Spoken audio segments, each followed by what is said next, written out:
The libs have been threatening to send our top politicians to jail over nothing in recent years. I think it's perfectly fine for the top immigration enforcement agents in the country to threaten jail against two-bit Democrats who are actually breaking federal law.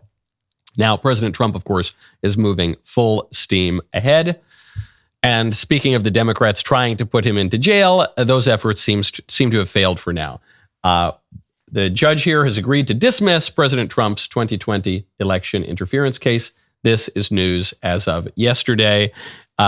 Jack Smith, is a special prosecutor going after Trump on behalf of Joe Biden.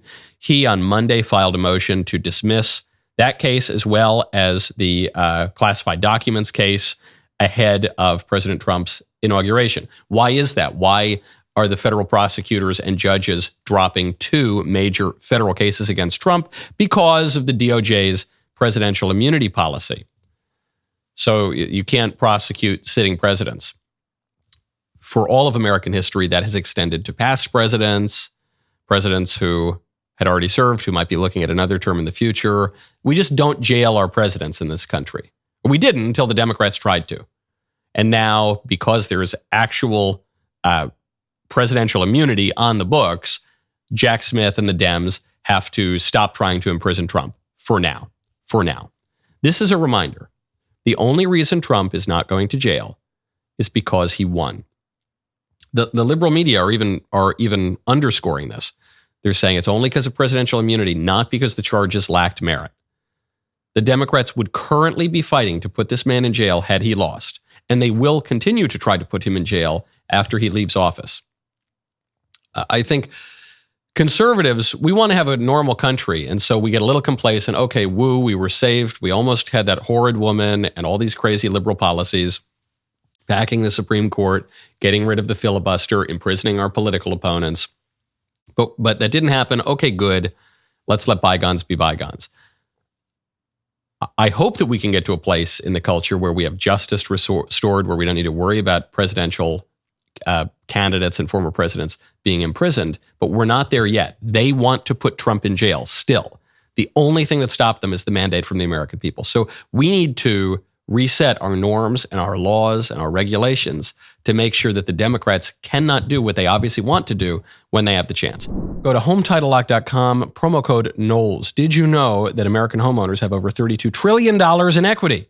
Cyber criminals are targeting it with a scam the FBI calls house stealing. It's shockingly simple. With one forged document and a fake notary stamp available online, criminals can transfer your home's title to their name. From there, they can take out loans or even sell your home, all without your knowing. You won't discover it until foreclosure or collection notices appear in your mailbox. There is a simple solution with triple lock protection from Home Title Lock. Here's what it does. It monitors your title 24/7, alerts you instantly to any title changes, and if fraud occurs, their team restores your title at no extra cost. When was the last time you checked your home title?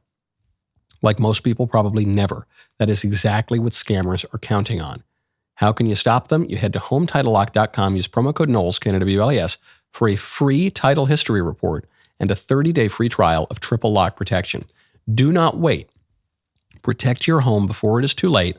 Go to HometitleLock.com, promo code Knowles. We're going to have a little bit of an Inception kind of incident right here on this show because I recently went on Don Jr.'s show and he broke some news on his own show. But I was there for it, and the show aired last night.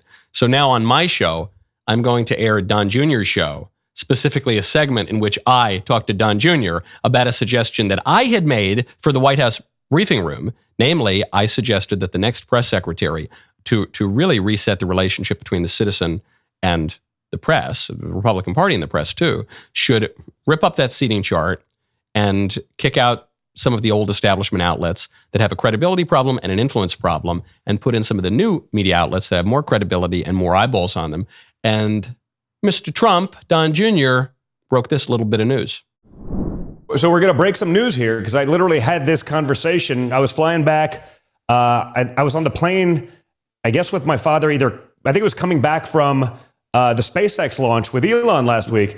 And I was sitting there And we were talking about like the podcast world and some of our friends and Rogan and guys like you and, you know, me to a lesser extent, you know, I wouldn't be able to get a seat. That would be nepotism or whatever the hell, you know, I'd be indicted again.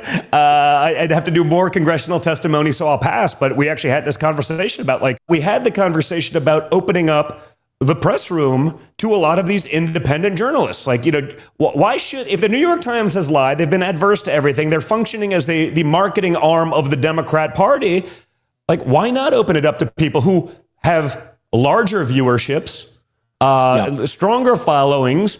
Like, it's not like the New York, I mean, how much money are they losing a year? The Washington Post, lost 70 to 45 to $70 million, you know, doesn't seem like they're a great success. So we've had that conversation. Like, that's a great idea, Don. I was like, I think we should do this. And so that may be in the works. Let's see. That's going to blow up some heads. So, you know, we'll see. Love this. This is a great idea. Good stuff on Don Jr. getting this in his father's ear. Great stuff from President Trump, who apparently is quite open to it. This is massive because Trump has a mandate. It is the election of the re-election of Trump was in many ways a big middle finger by the American people to the political class. Unified government. They want big changes. And one way to do this that not a lot of people are totally aware of is you have to reset the relationship with the press, which acts as the medium through which we view our government and interact with our government. And now is the time. I mean, they are down. They are weak. They are losing. They're hemorrhaging viewership. CNN is in huge trouble. MSNBC is on the chopping block. The New York Times, Washington Post admit that podcasters are eating their lunch. So this is it. They are down, and we need to kick them while they're down. We need to kick them really, really hard while they're down and reset the relationship in a way that, by the way, is just, because the whole point of the White House briefing room is to allow the White House to communicate with the American people, to allow the American people to have their questions answered by the White House. So how about you, the people that act as those media, how about those people be the ones that have credibility and that actually have the attention of the American people? Makes perfect sense. Great stuff. I can't wait to see it. That was good. That was good. Now, subscribe. See you next time.